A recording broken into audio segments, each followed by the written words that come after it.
Hello, আসসালামু আলাইকুম। আলমনিস family vlog থেকে লাবণী বলছিলাম। চলে আসলাম খুব সুন্দর একটি ভিডিও নিয়ে। আজকের সিম্পল একটা রান্না ছিল আমার। আর সিম্পল একটু কিছু কাজ ছিল। আমি জানি না আপনারা কারা, কারা এভাবে আমার মতো মাছ ঘষে সেটা কাটাকুটি করেন। আমার যেহেতু হেল্পিং খালা অনেকদিন থেকেই বাড়িতে গিয়েছে আর আমার নিজেরও শরীরটা খুব খারাপ। সেটা হয়তোবা আমার কণ্ঠস্বরে বুঝতে পেরেছেন। ঠান্ডা লেগেছে, জ্বর। তারপরেও যেহেতু এটা আমার পেজ, আমাকে তো একটু সচল থাকতেই হবে স্বাভাবিক। তো যাই হোক আমি কিন্তু সুন্দর করে কাঁচি দিয়ে মাছটা কেটে নিয়েছি এবং এপাশ ওপাশ করে এই মাছটা কাটতে খুব একটা সময় লাগে না আসলে। আর ছোট মানে মোটামুটি মাঝারি আকারের মাছ তো আমি 4টা মাছ নামিয়ে নিয়েছি। বাকিগুলো ফ্রিজে রেখে দিয়েছি। এতগুলো তো আসলে একসাথে খাওয়া হবে না। তো 4টা আজকে আমি সুন্দর মতো মানে একটু ভাজাভুজি করব। তো যেহেতু ভিডিও করতে হবে তাই একটু দেখালাম। আর সুন্দর করে মাছটা কিন্তু ধুয়েছি। ধোয়ার পরে কিন্তু এভাবে একটু চিড়ে নিয়েছি। সাথে পরে কিন্তু আমি আবার লবণ দিয়ে ধুয়েছি। একবার তো লবণ দিয়ে ধুয়েছি, আবার কিন্তু লবণ দিয়ে ধোয়া হয়েছে। তারপরে হচ্ছে হলুদ মরিচ মাখাবো, তারপর সুন্দর করে একটু ভাজতে দিব।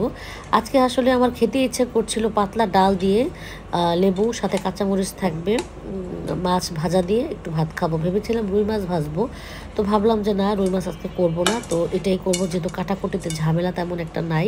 রুই মাছটাও কাটা ছিল, রেডি করা ছিল, ম্যারিনেট করা ছিল, সবই করা ছিল। ইচ্ছে করছিল আজকে একটু রূপচাঁদা খাবো, তাই সুন্দর মতো করে বের করে নিলাম। ছেলেকে স্কুলে দিয়ে এসেই এই কাজের আমি একদম লেগে পড়েছি। অন্য সময় তো আসলে হেল্পিং খালা রান্নাবান্না কমপ্লিট করে রাখে, দুপুরবেলা এসে খেয়ে দিয়ে একদম আমরা অন্যভাবেই করি। কিন্তু বেশ কিছুদিন হলো আমাকে নিজেই করতে হচ্ছে। আর যেহেতু সিজন চেঞ্জ হচ্ছে, স্বাভাবিকভাবেই গলার কণ্ঠস্বরটা একটু অন্যরকম হয়ে গেছে আর গলাটাও ব্যথা করছে। যেহেতু জ্বর আছে সরি।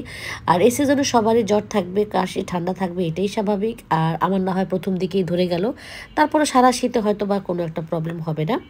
আমি কিন্তু শেষের দিকে কোনো আমার ভয়েস আপনারা পাবেন না। আমি ওটা একদম ভয়েসই রেখেছিলাম, একদমই কোনো দেইনি। এই পর্যন্তই কিন্তু আমি ভাজা পর্যন্তই এই যে আমি এখন ভয়েস দেব। বাকিটা আমি সুন্দর করে প্লেটটা সাজিয়েছি, সেটা দেখাবো আপনাদেরকে।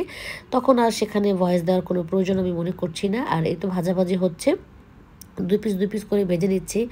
আর সত্যি কথা বলতে কি, এই মাছটা কিন্তু একটু ডুবো তেলে ভাজলে ভালো লাগে, তাই না? ডুবো তেলে খেতে কিন্তু ভালো লাগে। তো যাই হোক, তারপরও আমাকে মোটামুটি তেল দিয়েই আমি ভেজেছি এভাবে। আর এখন আস্তে আস্তে করে একটু কমিয়ে রেখে দিব। একদম ভাজা হয়ে গেলে, মুচমুচে হয়ে গেলে আমি তারপর কিন্তু নামিয়ে ফেলবো।